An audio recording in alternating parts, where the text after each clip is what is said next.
Hey, Lucas Walker, the business consultant here. I'm trying to help entrepreneurs understand exactly what these tariffs mean for their small business.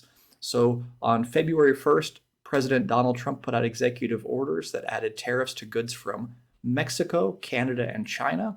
And it's been a bit confusing to try to figure out what that actually means for small business owners. So, my goal here is to try to not be political, but to give clear ideas and information that can make it understandable for small business owners. They know exactly what they should do and how to strategically plan. Um, I'm not an expert on this. I've just done some research. So if I've got anything wrong, please let me know in the comments. And again, let's avoid political discussions when possible. So the first thing to really know is, what is a tariff? So a tariff is a fee paid on imported goods. So for example, if I were to import maple syrup from Canada on a pallet, previously, there were no tariffs prior to this executive order from Mexico and from Canada. That was because we wanted to encourage trade back and forth across the border. This would add a 25% tariff. So a pallet of maple syrup maybe I got for $1,000 before, now at one of the 328 points of entry all across the US, the Customs and Border Protection agents there would now collect this tariff of 25%. So as opposed to being $1,000 for the pallet, I would now pay $1,000 to the people who sent it to me and an extra $250 to these agents who would then deposit that to the US Treasury. That's how a tariff works in general. Some of the use cases of a tariff can be to artificially raise the cost of goods coming from overseas. That can make it so that local goods can seem more appetizing and can help make them easier to produce locally as opposed to relying on imported goods. That's one use case. Also, it can help try to penalize countries to put leverage on them to do things that you would like them to do. That's another common use case of tariffs. So the current tariffs that are in place as of this video, which it could totally change, is for Canada, a 25% tariff on all goods except for oil, only a 10% tariff on Canadian oil, which apparently is a big source of oil in the Midwest. A 25% tax on all goods from Mexico, and a 10% tariff on all goods from China. That's as things sit right now. The executive orders, which I'll link in the comments down below, the description down below, they leave room for retaliation tariffs and adjusting and changing that later. So this is just a snapshot in time as of the recording of this video. So now that we've talked about what a tariff is, we'll talk about the direct and the indirect effects of the tariff. So currently, a tariff will directly affect anyone who is actually receiving imported goods directly from one of these three countries. Likely, you will have a good idea if that is you or not. It won't affect a ton of people directly. It'll affect most people in the second-hand market. So if you're someone who directly receives some of the highest, output products from Canada, would be things like oil and lumber. From Mexico would be things like produce and textiles, like fabric that you would wear, auto parts. China has a giant slew of items. So if you're directly receiving those, you'll be one paying that tariff tax typically. Something surprising that popped out in this research I was unaware of is in 2023, for example, the amount of goods we imported from Canada and Mexico was almost 3 times as much as from China. It was like 1.8 trillion versus 600 billion, if I remember correctly. So there's a significant amount of goods that could be affected, but typically, again, just to the initial person who receives that. That'll be the direct effect. The indirect effect, I think, will be a bit broader scale and applies more to the average small business owner. So again, if you're receiving imported goods directly from Canada, you'll be paying those agents there at that time. Most other people will be buying from someone who imported that good. So now here is the fallout, is that the initial importer had to pay that 25% tariff, right? So the initial $1,000 pallet they paid $1,250 for. So what do they do with that? They have to manage their cost of goods sold. So either they are going to pass on that entire 25% to you, the next buyer. They are going to entirely eat the 25%, saying, hey, we have some profit margin. We want happy customers that are used to this exact cost. We're going to just absorb that into our profit margin if they were able to. Or 3, I think is more likely, a hybrid of the two. Maybe out of the 25%, they can absorb some of that into their profit margin to try to not let prices jump too much, but they're probably going to have to pass some on to the next buyer in the chain. So that's the first domino that falls. The next domino that falls is now you're the business owner. You have bought this imported good that has gotten marked up slightly from the tariff.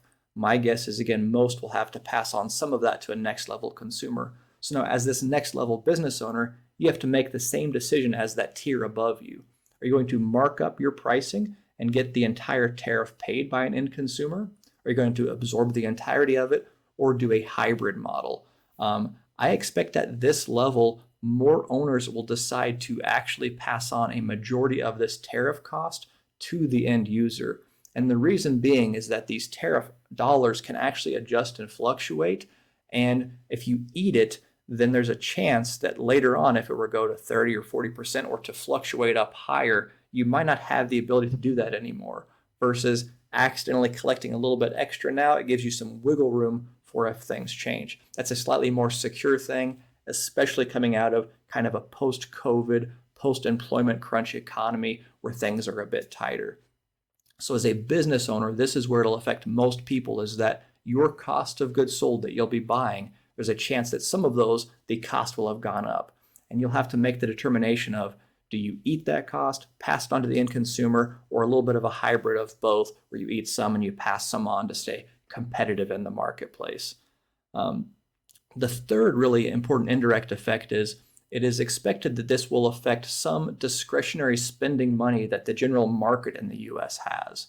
I've seen estimates of between an extra $1,000 to $1,200 per year the average American household will pay towards these tariffs by increased goods costs. Again, at this point, this is all conjecture. Who knows what actually happens?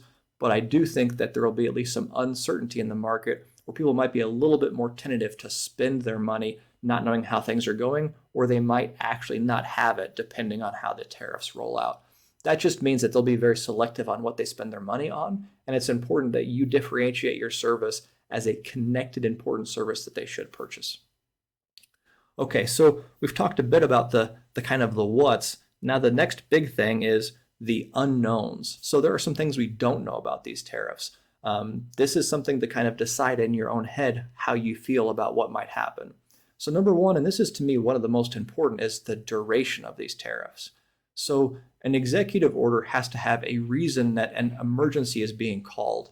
In this case, these tariffs were directly related to an emergency of drug problems.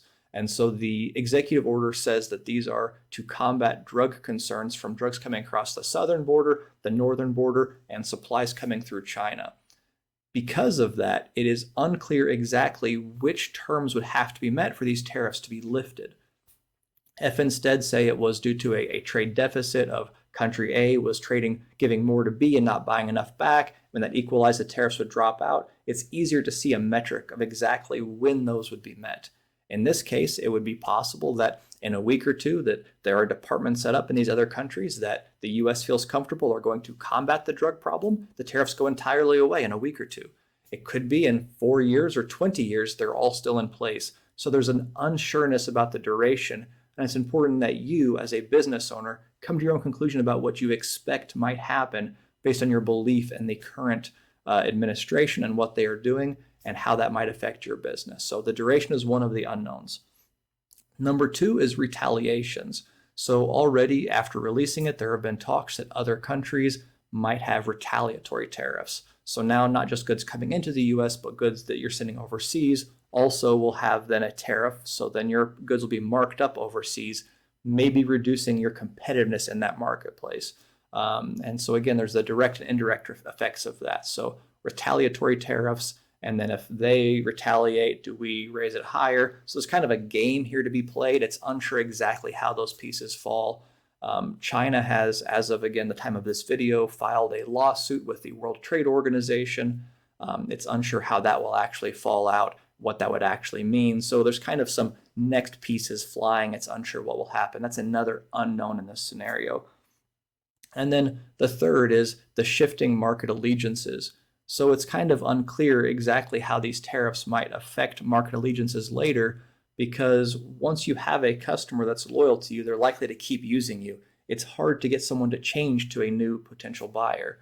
But in this type of a situation, it's possible that tariffs might discourage certain people from doing business with others and allow new people to enter a market and become the preferred vendor. So there are some unsureness as far as how the loyalties might shift and adjust over time. And I would say it's definitely a time to be an agile business owner. So we've talked about what tariffs are, what the direct effects are expected to be, what the indirect effects are expected to be. The big thing now is what should you as a small business owner really focus on? So number one is I would suggest you just take some time with a piece of paper and actually write out what you expect the future to look like. You don't have to be right, you don't have to be psychic, but it's important for you to make a plan of how you see things playing out. Do you see this all blowing over in 3 months or 6 months? Do you expect it to be here for the next 4 years, 10 years? What is your general idea of how you expect things to play out? By having it clearly on paper, when it happens, you can start to shift and make adjustments and say, well, I thought that based on a 25% tariff, now it's 40, now it's 5%. You can make those adjustments real time to improve your strategy. So number one is actually writing out how you think the future will go, just so you can compare what's happening to that prediction. It'll cause things to be less anxious because you have a general plan or idea. Number two is to continue to focus on your value and your customers. Continue to be focused on relationships with customers and not transactional. If you are a product that typically has relied only on being cheap, then it will be hard to remain competitive here. If you are someone who your customers have really connected with on a personal level, they feel that extra value from every interaction with you, there's a higher chance that you make the cut with their discretionary earnings being lower or price competitiveness in the marketplace. So focus on those relationships and not transactional customer interactions. Number three is to know your numbers.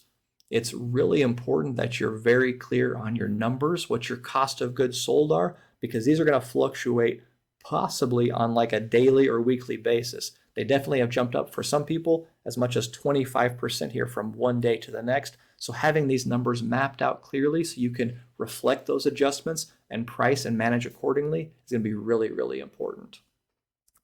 And then number four, this doesn't affect most small business owners, but streamlining supply chain will be a very important part of this next stage. There are reports of many auto manufacturers, for example, that maybe have an engine manufactured in Mexico, shipped to the US for assembly, the car is completed, shipped to Mexico for sale. So in that case, they would have paid a tariff on the engine coming over and the car coming back the other way.